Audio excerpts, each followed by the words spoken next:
Yo, what's going on, guys? Welcome back to another Ride With Me challenge. Here today, episode number 3.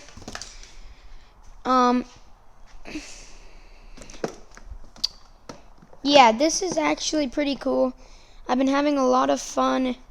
Hopefully you guys have been having fun watching this.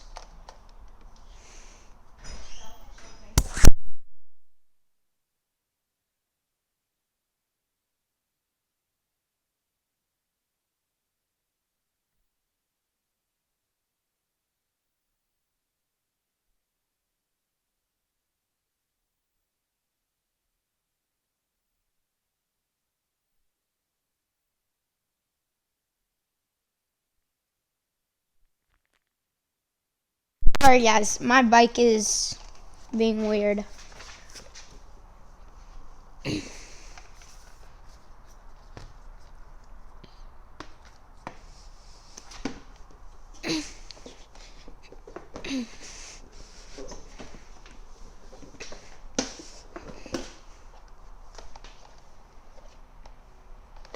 Okay, guys, we are about to head off. And remember, sorry if you can't hear me that well. Just I have to put my helmet on first, obviously, safety first. So, like, my mic is, like, on my neck, kind of. Like, I'll show you what it looks like if you didn't see another episode, but you should definitely go watch that. I think it's recommended if you watched, if you're watching this one, so, yeah. Whoa.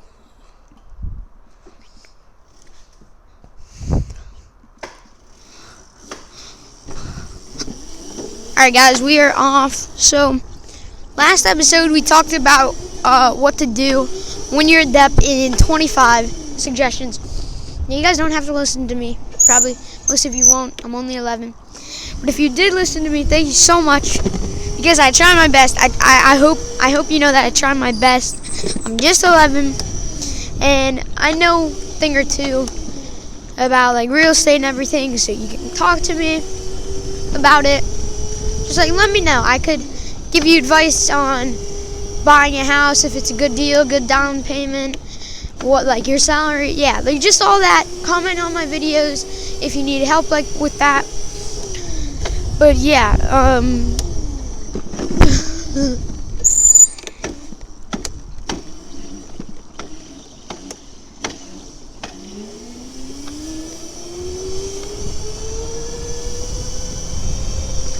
yeah, so, just remember to literally just, all you have to do is comment on my videos and say, can you help me with houses? You have to, like, obviously tell me, like, your salary if you're open to do that. You obviously have to tell me your salary. You have to tell me the address of the house so I can look on really any website. Yeah, I can definitely help you out with that. I'm not a stalker, just for you guys to know, because usually, well, probably never you've seen an 11-year-old do real estate. But I promise you, I will not mess this up for you. It will definitely be a good purchase if you choose me. And I'm not really going to get into any of, like, me being a realtor, because shout out to all of you realtors. You guys do an amazing job. You should get paid much more, in my opinion. Obviously, everything that I say on this show with, like, financial, my season with financial, and also this, because sometimes I usually talk about, like, stuff like this in depth. This is all my opinion, and I think that I do a pretty good job for obviously being 11. But yeah, so stay tuned for one of our next videos upcoming. I don't think it will be our next video, because I'm making a few, but we are going to be donating.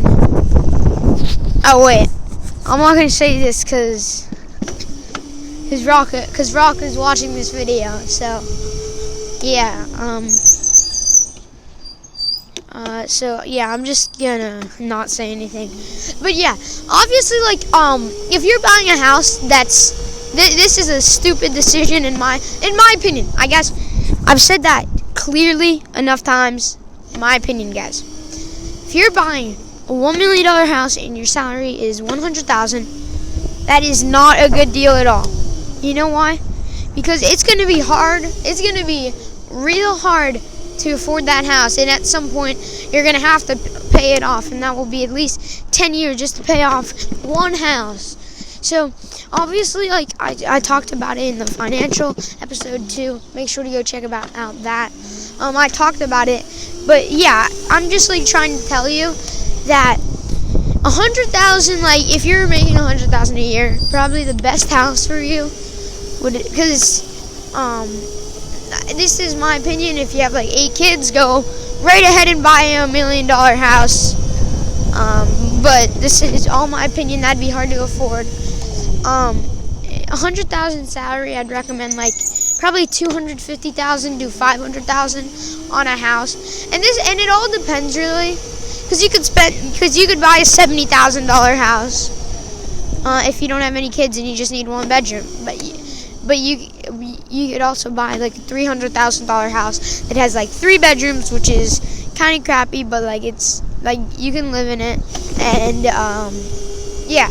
The only thing in that price range, it's going to be hard, especially if you have kids, to get like the house that's safe for your kids and in the neighborhood that's safe for your kids. Because usually when you're looking at a price range in 100,000 to 300,000, looking that price range for houses, it's really hard to find a good neighborhood for if you have kids, and it's really hard also to find like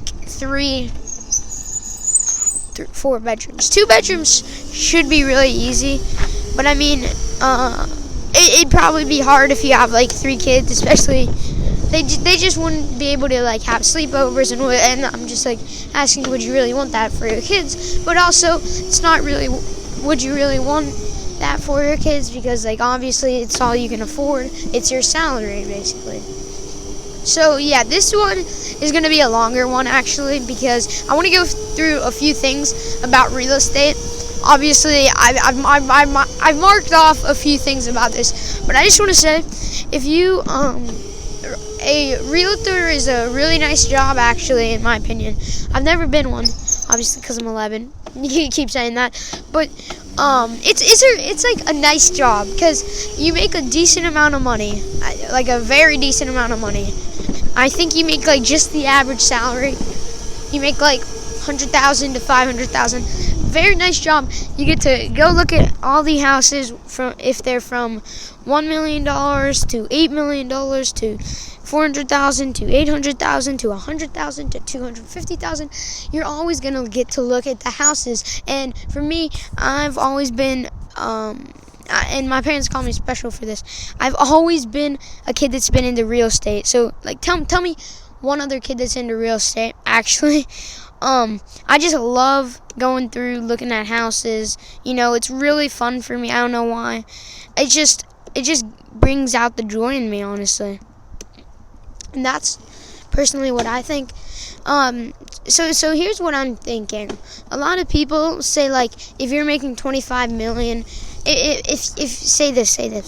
My brother came up to me and he was like, "Yo, bro, if someone makes $25 million, they can buy a $50 million house." And I'm like, well, technically, if you make any amount of money, whether you're making $10,000 a year and you buy a $2 million house, you can buy it. You can buy it either way. You'll just be in debt. I mean, that's what I'm trying to say. You'll just be in debt.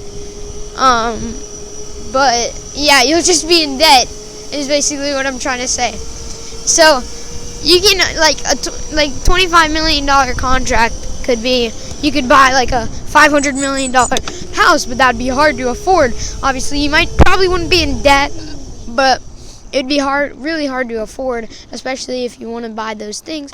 Usually, if you're making $25 million, that's a huge amount. You probably want to buy like cars and Rolexes and all stuff like that. If you're not into that stuff, you might, and you're into houses, maybe you want to invest on a house that's like not 500 million, but I'd say like maybe 200. You could maybe invest on that, obviously. But and then so here's what I've been getting asked a lot from my dad and stuff, and because he loves to like hear me answer questions. If you're and here's the question: if you're in debt, no, if you're in debt, obviously, but not about the debt part. I don't even know what I was saying. If you're making $3 million at a company, like he's just asking me this, like any amount. If you're making $500,000, if you're making $2 million, if you're making $50 million, would you, and you work at that company, you know everyone, it's a safe company for sure, would you take a job to make half the amount? So if you made like $2 million, you'd get $4 million. If you made $500,000, you'd make $1 million. To go there, and it'd be just all random people. You don't know them. You don't know if it's a safe company. Yeah, that's basically what I've been getting asked a lot by my dad. And I honestly say yes, because anything really can help unless you're at like 50 million, because when you're at 50 million, that just gets crazier. Yes, I would definitely say yes, unless it's like you heard on the news that it's a really unsafe company, like they work with like drugs and stuff. Hopefully that doesn't happen, obviously. But yeah, I definitely say yes to that. Obviously, if I had a job making that much money, I would definitely say yes to that. Honestly, so here's where you put the scary part in. Do you want to give up? Do you want to give up? Do you want to give up the company that you've been at for a long time and just go to a random company? Because like you know the CEO, you know everyone really. So yeah, that's what I'm thinking about. But I would definitely take that, as I said, unless it's like a drug foundation company, they work with drugs and stuff like that. I definitely wouldn't take that. But yeah, I definitely take it, I feel like. So guys, I think that's gonna wrap it up. Wow, this is a long episode. I think that's gonna wrap it up, guys. Thank you so much for watching. If you guys think I'm right, make sure to hit that like button, subscribe to me, share with 5 friends, and you'll get